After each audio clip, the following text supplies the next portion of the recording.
आवाज आ रही बेटा?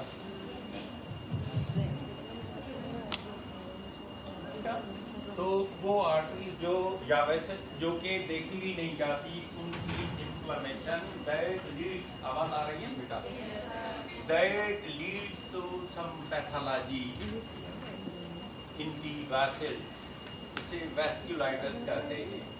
कभी कभार जो लिम्फेटिक सिस्टम है उसकी इन्फ्लेमेशन को भी वेस्क्युलाइटिस कहते हैं। वो हमारे टेक्स्ट बुक्स में नहीं लिखी हुई, लेकिन जो हमारी मेडिकल की डिक्शनरी है, गवर्नमेंट मेडिकल डिक्शनरी, उसने इसको इंक्लूड किया हुआ है कि ये भी एक वेस्क्युलाइटिस की टाइप हो सकती है। तो सबसे पहले जो पिक्चर दिखाई गई है वो स्किन लीजन्स की दिखाई गई है। जितनी भी वेस्क्युलाइटिस है, जितनी भी सारी है, उन सब में थोड़ी बहुत जो है स्किन की इन्वॉल्वमेंट, डर्मेटोलॉजी की इन्वॉल्वमेंट होती रहती है।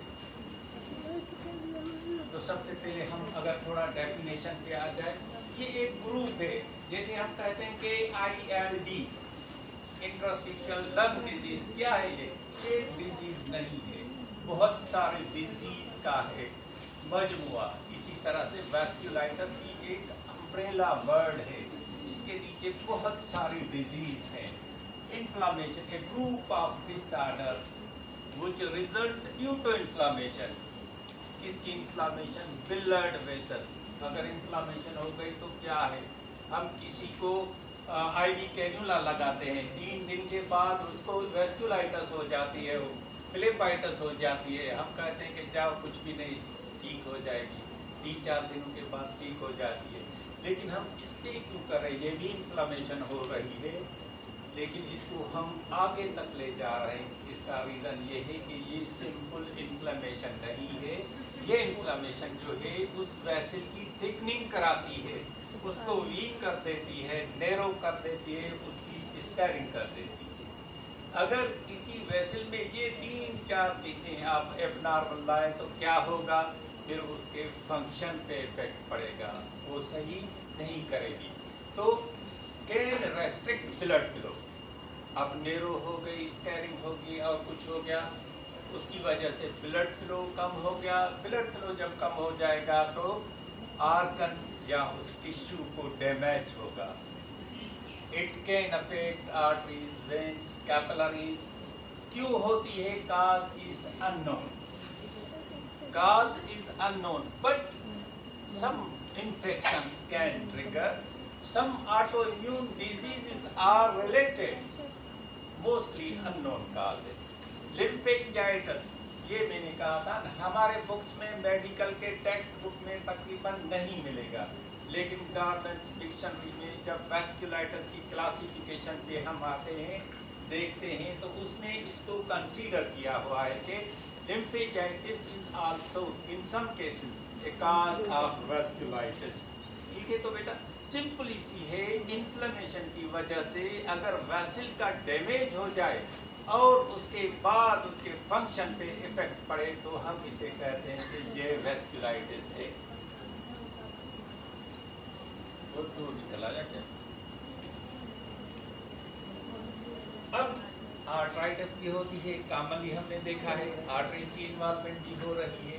इसके साथ साथ फिलिपाइटिस, वेन्स की भी जो है इन्वॉल्वमेंट हो रही है। ये यहाँ पे सिर्फ आपको मैंने दिखाने के लिए किया है कि आर्ट्राइटिस भी होती है, वो भी वैस्कुलर डिसऑर्डर है, वो भी इन्फ्लेमेशन करवाती है, उसका भी काज इन्फेक्शन या ऑटो इम्यून है। फिलिपाइटिस है, वो भी इन्फ्लेमेशन ऑफ दी वेन से, उसका भी काज वही है, लेकिन वो अलग ये अलग क्यों? इसको कोई बताएगा आप में से कि भाई आर्ट्राइटिस भी होती है ना, सिंपल सी। फिलिपाइटिस तो कॉमन है, जब आप शायद ये फाइनल वाले सब ने देखी भी होगी, जिसको IV कैन्युला लगता है बेचारा 2-3 दिन के बाद बाजू ऐसा सूजा हुआ है। तो इस तरह से ये रिवर्सिबल है, विदाउट ट्रीटमेंट ये रिवर्सिबल है। अगर कहीं पे कोई इन्फेक्शन मिल जाता है तो उसको ट्रीट करो, वो रिवर्स हो जाएगी, लेकिन वो डिजीज जो कि वेस्क्युलाइटिस कहलाती हैं वो रिवर्सिबल नहीं है। अब सब उसके बाद आता है कि क्लासिफिकेशन। तो वेस्क्यूलाइटिस को classify Chapel Hill consensus conference CHCC इसके बुनियाद पे किया जाता है कि वैसे कौन सी वेसल की इन्वॉल्वमेंट हुई है, कहाँ पे हुई है, लार्ज साइज है, मीडियम है, स्मॉल है। इसके हिसाब से ढेर सारे जो है टाइप्स ऑफ वेस्क्यूलाइटिस है, अबाउट 20 को अभी तक देखा गया है, लेकिन हम इतने सारों पे डिस्कशन नहीं करेंगे, हम थोड़ा थोड़ा करेंगे। जैसे अगर कोई लार्ज वेसल वेस्क्यूलाइटिस हो जाती है, लार्ज वेसल की इन्वॉल्वमेंट हो जाती है, सबसे पहली टाइप तो वो है, उसके दो कॉमन एग्जाम्पल है, Takayasu arteritis and giant cell arteritis. ये दो टाइप्स हैं जो कि इन्वॉल्व होते हैं। इनके ये सिम्टम्स भी बाद में आपको पढ़ाता हूँ, आ जाएंगे, अभी आ जाएंगे, इसी में आ जाएंगे। तो ये कॉमनली है और आज के टॉपिक में ये दोनों ही आएंगे। तो ये लार्ज, लेकिन लिखा है कि प्राइमरी, सेकेंडरी कोई काज ना हो। अगर कोई फ्लेबाइटिस होती है तो उसका क्लियर कट सेकेंडरी काज है, यहाँ पे हमें कोई काज नहीं मिलता, cause is unknown, but risk हम समझ सकते हैं कि किसी रिस्क की वजह से हो सकती है। मीडियम वेसल वेस्क्यूलाइटिस, अब वो लार्ज थी, अब उससे छोटे वाली वेसल की इन्वॉल्वमेंट हो गई है, जिसमें कॉमनली पॉलीआर्थराइटिस नोडोजा और कावासाकी डिजीज आ जाते हैं। कावासाकी जो है जापान वालों की पॉलीआर्थराइटिस, ये ऐसी डिजीज है जो कि वेरी वेरी रेयरली यहाँ पे तो डायग्नोस होना इनका मुश्किल है, लेकिन कभी कभार मिल जाती है। जैसे ताकायासु आर्थराइटिस है, हाँ भाई सारे फिर PMC को पता चल जाता है कि मेडिकल 1 में ऐसा भी पेशेंट है जिसमें पल्स नहीं है, पल्सलेस डिजीज है। इस तरह से ऐसी कुछ डिजीज वो डायग्नोस की जाती है।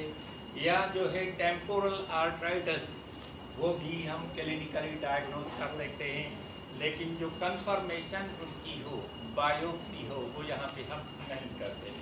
तो मीडियम वेसल जिसमें पॉलीआर्थराइटिस नोडोजा और कावासाकी डिजीज आ जाती है। इसके बाद इम्यून कॉम्प्लेक्स स्मॉल वेसल वेस्क्यूलाइटिस, ये एक और टाइप है वेस्क्यूलाइटिस की, जिसमें आप देखेंगे कि आपकी जानी मानी जो डिजीज है वो सामने सामने है। एंटीग्लोमेरुलर बेसमेंट मेम्ब्रेन जो कि एक ऑटो इम्यून डिजीज है। क्रियोग्लोबुलिनिक वेस्क्यूलाइटिस, ये hepatitis C related IgA वेस्क्यूलाइटिस। हाइपोकम्प्लीमेंटिक C3 C4 decrease हो जाता है, उसकी वजह से या एसोसिएशन में वेस्क्यूलाइटिस आ जाती है। प्राइमरी वेरिएबल वेसल वेस्क्यूलाइटिस, वेरिएबल है, कभी कहीं पे जिसमें बेसेट्स डिजीज, ये नाम आपने कॉमनली सुना है। और हम अक्सर ऐसे पेशेंट्स जो अल्सर के साथ आता है, जिनको जेनाइटल ओरल अल्सर्स होते हैं, हील नहीं हो पा रहे, तो हम लेबल कर देते हैं कि our patient is suffering from Behcet's disease, लेकिन कंफर्मेशन उसकी भी नहीं होती है। कोगन सिंड्रोम, ये भी प्राइमरी वेरिएबल वेसल वेस्क्यूलाइटिस की एक एग्जांपल है। सिंगल ऑर्गन वेस्क्यूलाइटिस, इसको डायग्नोसिस करना बहुत ही डिफिकल्ट होता है, क्योंकि इट नीड्स बायोप्सी, जो कि तकरीबन हमारे पास नहीं होते। जैसे क्यूटेनियस स्मॉल वेसल वेस्क्यूलाइटिस इसकी एग्जांपल है, क्यूटेनियस आर्थराइटिस है, प्राइमरी सेंट्रल नर्वस सिस्टम वेस्क्यूलाइटिस या रेटाइनल वेस्क्यूलाइटिस है। ये उसकी चंद एग्जांपल्स है। जैसे जैसे इनकी बारी आएगी वो डिस्कशन होंगे। उसके बाद एक आखिरी आती है सेकेंडरी वेस्क्यूलाइटिस, जो कि किसी डिजीज की वजह से हो। आपने देखा होगा कि ड्रग्स की वजह से भी वेस्क्यूलाइटिस होती है, लेकिन इस क्लासिफिकेशन में उसको एंटर नहीं किया गया, क्योंकि उमूमन वो जो वेस्क्यूलाइटिस होती है वो रिवर्सिबल होती है। जैसे ही ड्रग खत्म हो गई, ड्रग का इफेक्ट खत्म हो गया, वो वापस रिवर्सिबल हो जाती है, लेकिन बाकी जो भी जितनी थी वो अक्सर नहीं खत्म होती। अब ये छोटी सी एक है, कुछ आपको इसमें बताए गए 5 है या 6 है, लेकिन ऐसे 20 टाइप्स होते हैं, फिर हर के एग्जाम्पल अलग अलग से होते हैं। तो ये आगे क्लासिफिकेशन, उसके बाद हम आते हैं एटियोलॉजी एंड रिस्क फैक्टर। मौत का एक दिन मुकर्रर है अल्लाह की तरफ से, वो उसी दिन उसी टाइम उसी समय होगा जहाँ पे लिखा हुआ है।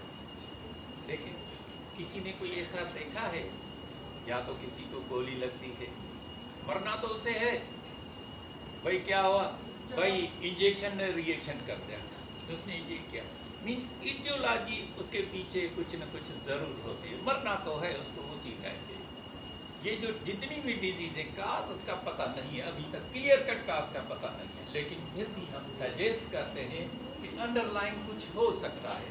तो उसकी इटियोलॉजी में सबसे पहले इटियोलॉजी आप जिसे कहेंगे रिस्क फैक्टर, उसमें एज का बड़ा रोल है, एज का बड़ा रोल है। जैसे जॉइंट सेल आर्थराइटिस और टेम्पोरल आर्थराइटिस, ये फीमेल्स में ज़्यादा होती है 2:1 रेशो के साथ, और 50 के बाद होती है, और इसकी जो कॉमन एज है वो 70 या 70 से अबव, लेकिन 50 के बाद ये होना शुरू हो जाती है। अगर कोई यहाँ पे जो हम बनाते हैं, रियली बात करता हूँ मैं, हमारे मेडिकल ओपीडी की, मेडिकल वार्ड की, कोई भी हमारे पास पेशेंट आता है 20 साल का भी नहीं होता, क्या है, दर्द है यहाँ पे, हमने देखा कि इसकी आर्टरी पालपेट हो रही है, भाई ये आ गई जॉइंट सेल आर्थराइटिस, नहीं, हम तो देखते ही नहीं, ऐसे डायग्नोस कर लेते हैं, लेकिन उसकी एज है अबव 50। उसके बाद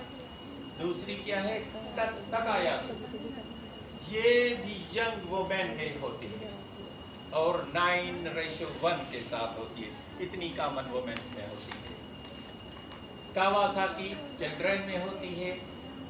जीपीए कोलिंजाइटिस, ये जो होती है मिडिल एज एडल्ट्स में होते हैं, ये दोनों में अक्सर सेक्स में इक्वल होते हैं। फिर कुछ जेनेटिक रिस्क फैक्टर्स हैं। इन पेशेंट्स में हमने देखा कि अगर जिसको जॉइंट सेल आर्थराइटिस है, उसका रिलेशन लिंक्ड DR4 से बन रहा है। किसी में जो है P51 से लिंकेज है, जैसे बेसेट्स डिजीज, तो इसी तरह से हम कहते हैं कि हाँ भाई ये हो सकता है कि इसकी इटियोलॉजी हो। फेमिलियल भी कुछ रिस्क है जरूर।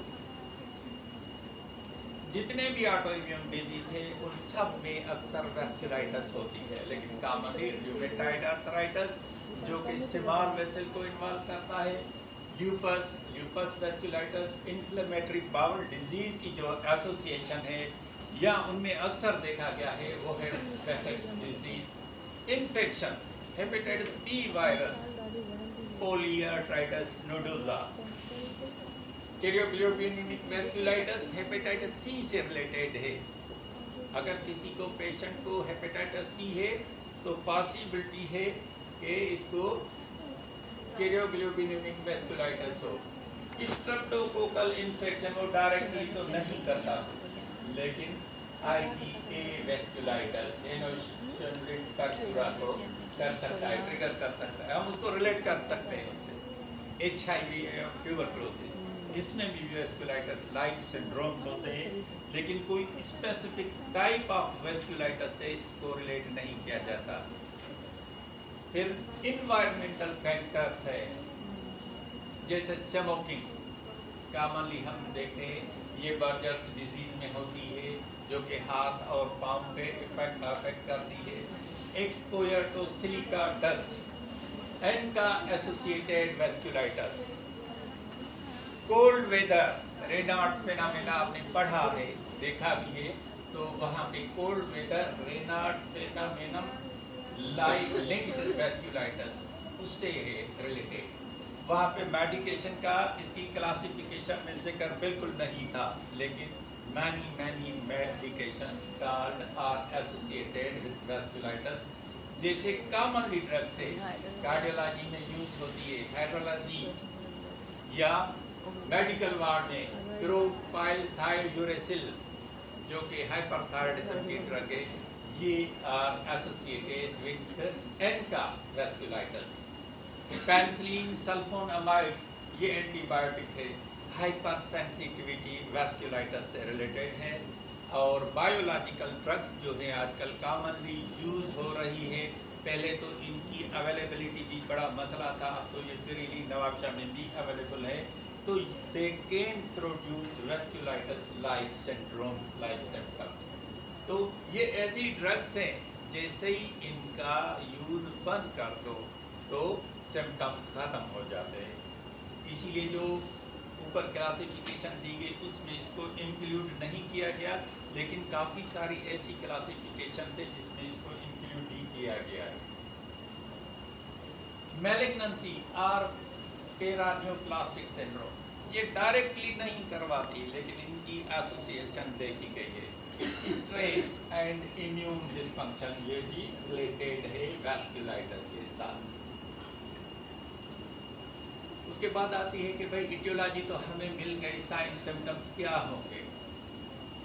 जितनी भी वैस्कुलाइटिस है उनमें वैस्कुलाइटिस इस इन्फ्लेमेटरी रिस्पांस, तो हम देखेंगे कि इन्फ्लेमेशन के symptoms fever, weight loss, fatigue, swelling, lymph nodes, ये अगर हम मिलते हैं तो यहाँ पे हम लेबल नहीं कर सकेंगे कि what type of vasculitis this patient is suffering.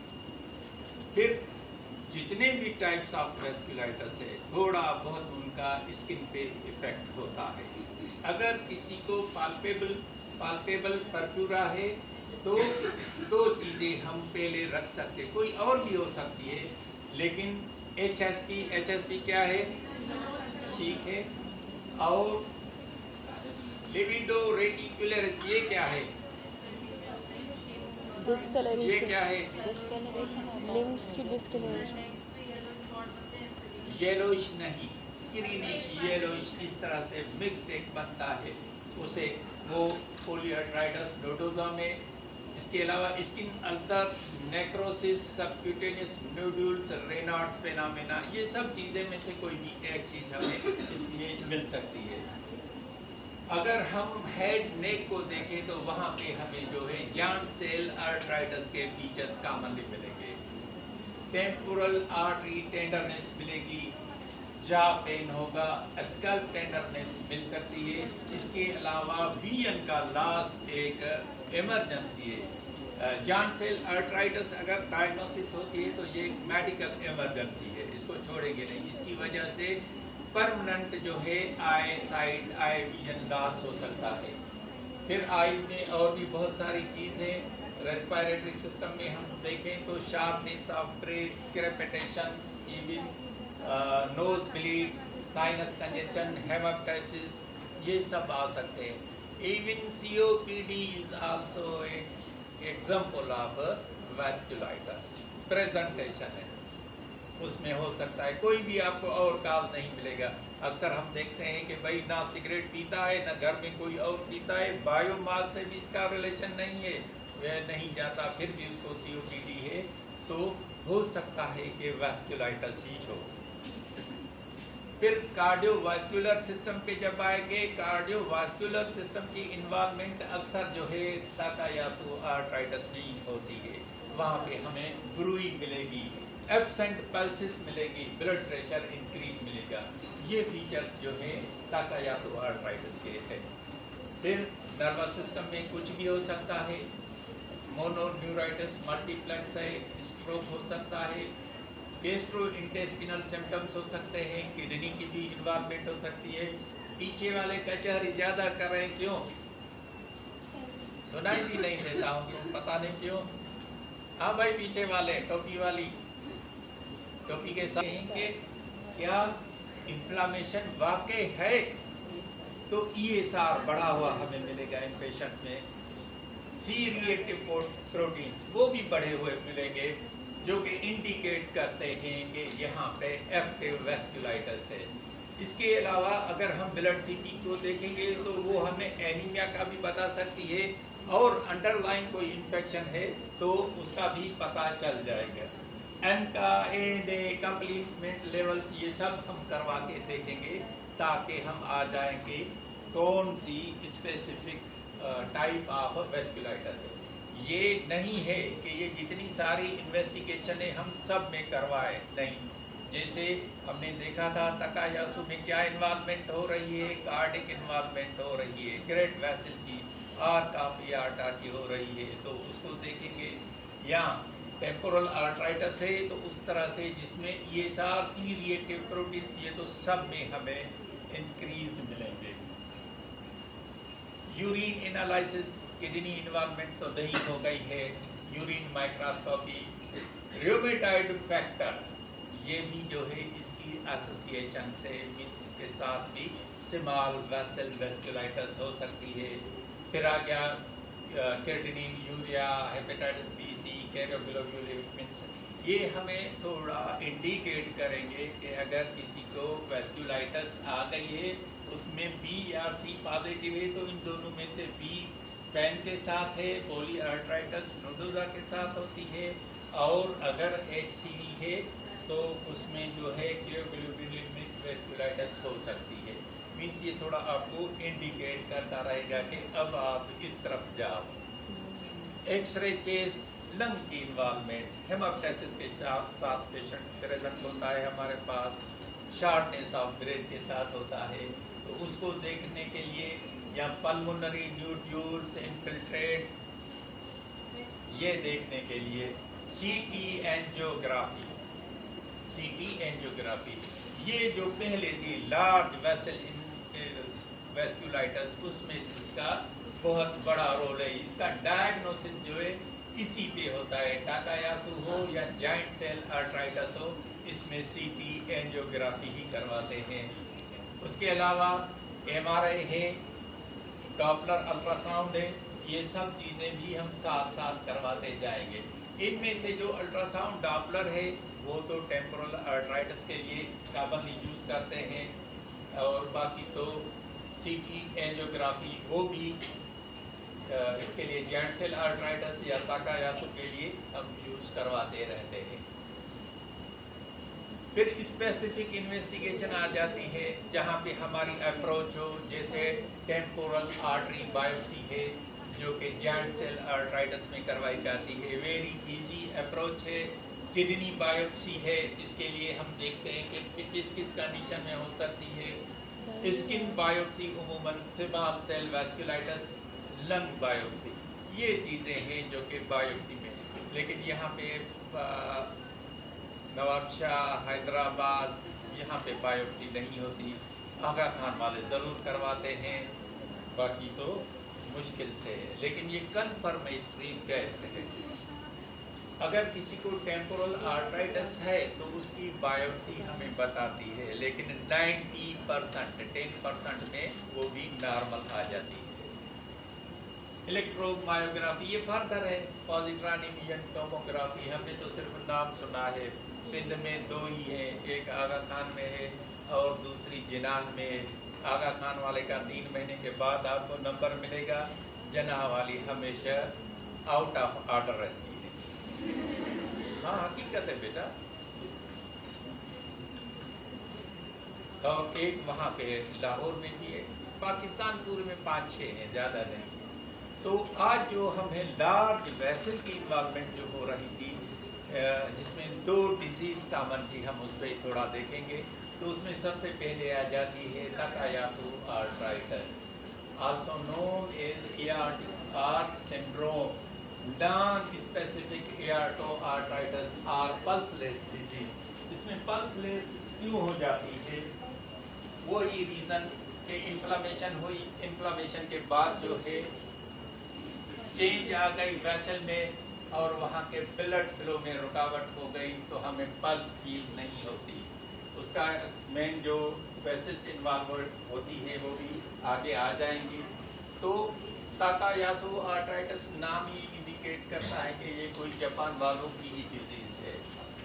तो वहाँ पे क्या होता है, ग्रेन्युलोमेटस वेस्कुलाइटिस, ग्रेन्युलोमेटस फॉर्मेशन होती है विथ मैसिव इंटाइमल फाइब्रोसिस। अब इतनी सारी चेंजिंग आ गई तो क्या होगा, नैरोइंग आ जाएगी, ब्लॉकेज आएगा।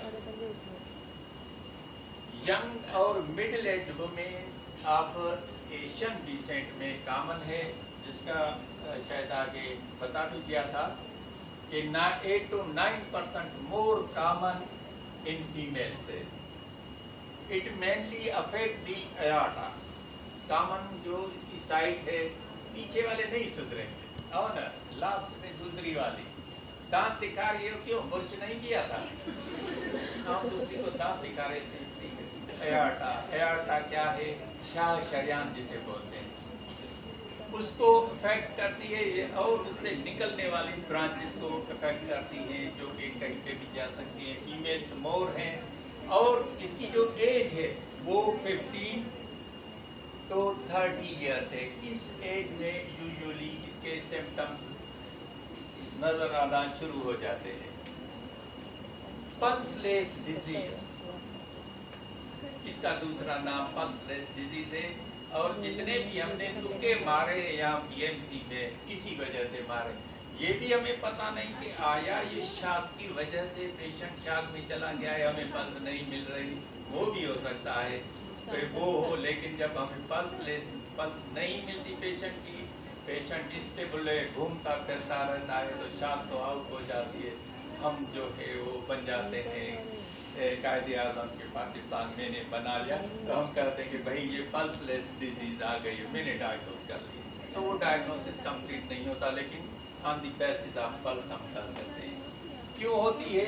Left common carotid artery narrowing हो जाती है, ब्रेकियोसेफेलिक आर्टरी की नैरोइंग हो जाती है, या लेफ्ट सब क्लेवियन आर्टरी जब ये नैरो हो जाएंगी तो अपर लिम्स में हमें पल्स नहीं मिलेगी। अपर लिम्स में हमें ब्लड प्रेशर कैसा मिलेगा?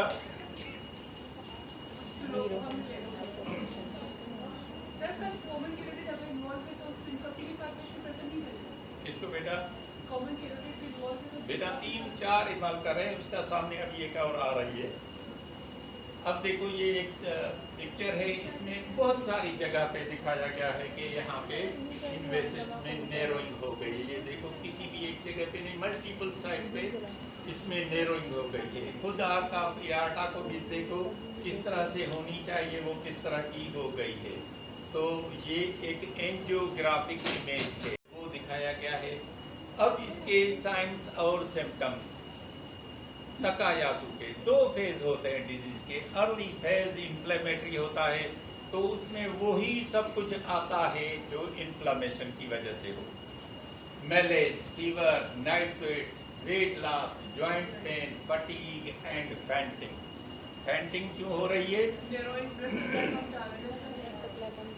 फटीग इसलिए हो रहा है कि सब क्लेवियन स्टील सिंड्रोम, स्टील नहीं, चोरी वाला स्टील है ये।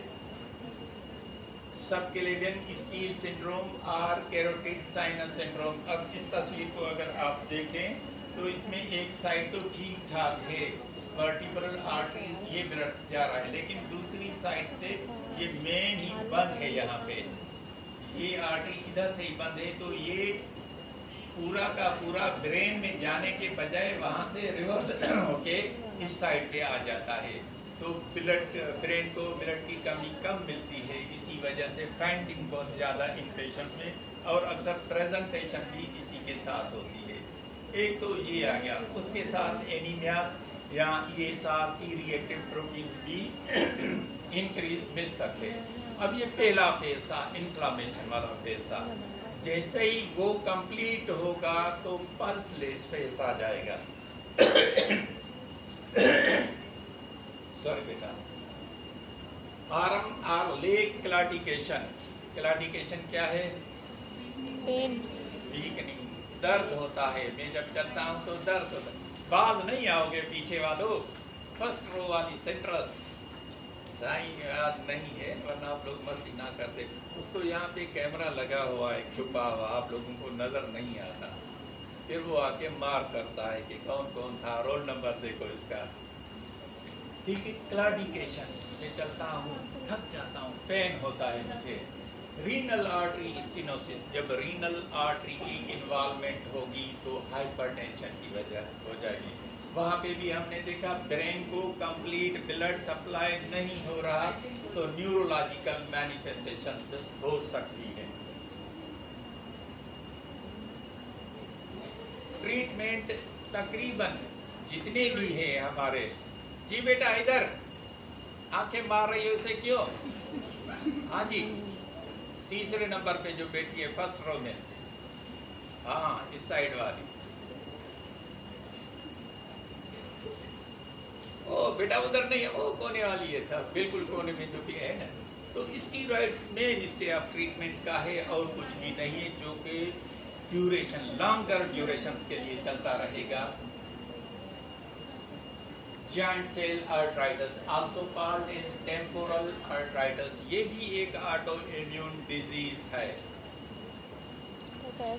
जो कि लार्ज ब्लड वेसल्स को ही इन्वॉल्व करती है। इसके बहुत सारे सिम्टम्स है जो कि पहले ही मैंने बता दिए थे, लेकिन इसकी एसोसिएशंस जो है 60% तक पोलीमाइल्जिया रूमेटिका के साथ होती है। उमूमन ये पेशेंट अगर आप क्लिनिक पे आते हैं तो यूनिलेटरल हेडेक के साथ आते हैं। हम देखेंगे कि वो आर्टरी क्लियरली हमें नज़र भी आती है उनकी, और जब हम उसे हाथ लगाते हैं तो वो हमें टेंडर फील होती है, हार्ड रोप लाइक फील होती है। तो फिर उसकी एज को देखो, अगर 50 से अबोव है या 70 वाला है तो फिर आपकी कंफर्मेशन और ज़्यादा हो जाती है। 50 से अबोव है तो इस तरह से आए तो आप डायग्नोस कर सकते हैं कि ये टेम्पोरल आर्थराइटिस है, जो कि एक मेडिकल इमरजेंसी है।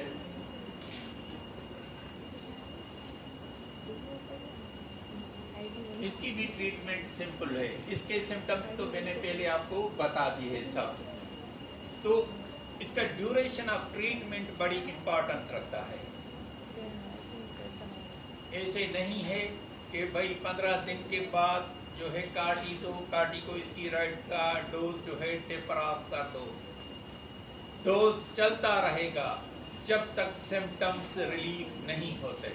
जब सिम्टम्स रिलीव हो जाए तो उसके बाद फिफ्थ जो डोज आपने दिया है उसका 15% पर मंथ जो है आप उसको डिक्रीज करते आएंगे। ये है इसका टेपर ऑफ। तो भले 1 साल भी लग सकता है इसको ट्रीट करने में, जब तक सिम्टम्स है आप हाई डोज स्टीरॉइड्स के साथ इसको ट्रीट करते रहेंगे। उसके साथ साथ स्टीरॉइड के लिए अदर ड्रग्स, स्टीरॉइड को साइड इफेक्ट्स के ख़त्म करने के लिए अदर ड्रग्स भी दिए जाते हैं, जैसे फास्फोनेट्स, कैल्शियम, विटामिन डी, ये सब कॉमनली यूज़ करते हैं। और क्योंकि ओरल स्टीरॉइड्स हम दे रहे हैं तो हमें स्टमक को भी प्रिवेंट करना है, पीपीआई हमें इन पेशेंट्स में देने हैं। तो ये कैसे हम अप्रोच करेंगे? Induction therapy. इंडक्शन का मतलब है कि ऐसा डोज, ऐसी ड्रग दो ताकि जो इन्फ्लेमेशन हो रही है उसको रोक दे। वहां पे जो भी क्लिनिक पे अब देगी कार्टिकोस्टेरॉइड्स है, लेकिन हम मिथाइल प्रेडनिसोलोन देते हैं, वो भी 1 ग्राम फॉर फर्स्ट 5 डेज। उसके साथ साथ हम ओरल प्रेडनिसोलोन दूसरे तीसरे दिन पे भी स्टार्ट कर लेते हैं। अब ताकि ड्रग ऑफ चॉइस तो प्रेडनिसोलोन ओरल वाली है, लेकिन हमें इंडक्शन करनी है, हमें डिजीज को कंट्रोल करना है, इसीलिए हम स्ट्रॉन्ग इम्यूनोसप्रेसेंट्स देते हैं ताकि डिजीज की एक्टिविटी खत्म हो जाए, स्टॉप हो जाए, डिक्रीज हो जाए। फिर है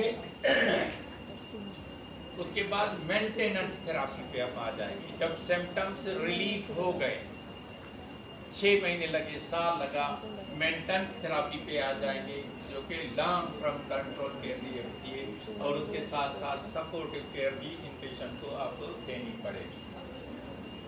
तो सिंपल सी ये थोड़ी सी ट्रीटमेंट है इसकी कि अगर जॉइंट सेल आर्थराइटिस आ गई है तो हाई डोज स्टीरॉइड्स, अगर उसके बाद हमें किसी चीज़ की ज़रूरत पड़ती है तो बायोलॉजिकल एजेंट, तकायासु में स्टीरॉइड्स के साथ साथ मीथोट्रेक्सेट और अल्टरनेट पे हमें जो है बायोलॉजिकल एजेंट्स देने होते हैं।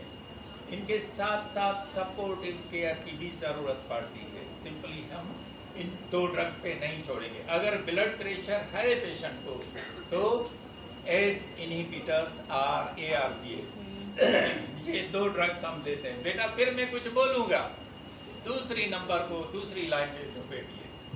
कैल्शियम, विटामिन डी, ये सब हम देते हैं ताकि जो स्टीरॉयड इंड्यूस्ड साइड इफेक्ट्स हैं वो प्रोड्यूस ना हो। न्यूमोसिस्टाइटिस, उसके लिए जो है प्रोफाइलेक्स, ये क्या है, TMP-SMX, सल्फा, कॉमनली नोन, जो कॉमन मार्केटिंग ड्रग है वो सेप्ट्रान DS के नाम से आती है। अब उसका यूज सिर्फ वहाँ पे जाके रहा है HIV में, वैसे हम नहीं देते इसको। फिजियोथेरापी है या रिहेबिलिटेशन है इन पेशेंट्स की। लाइफस्टाइल मॉडिफिकेशंस एंड मॉनिटरिंग,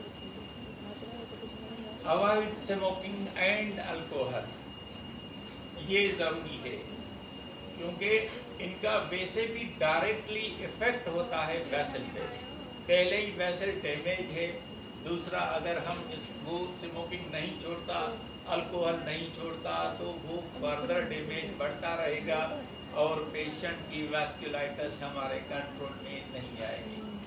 फिर रेगुलर मॉनिटरिंग करते हैं उस पेशेंट की, कुछ जो डिजीज है उससे रिलेटेड, लेकिन जो भी हो उसमें ESR और C रिएक्टिव प्रोटीन्स टॉप पे है, वो हमें बताएंगे कि इन्फ्लेमेशन कम हुई है या नहीं हुई है।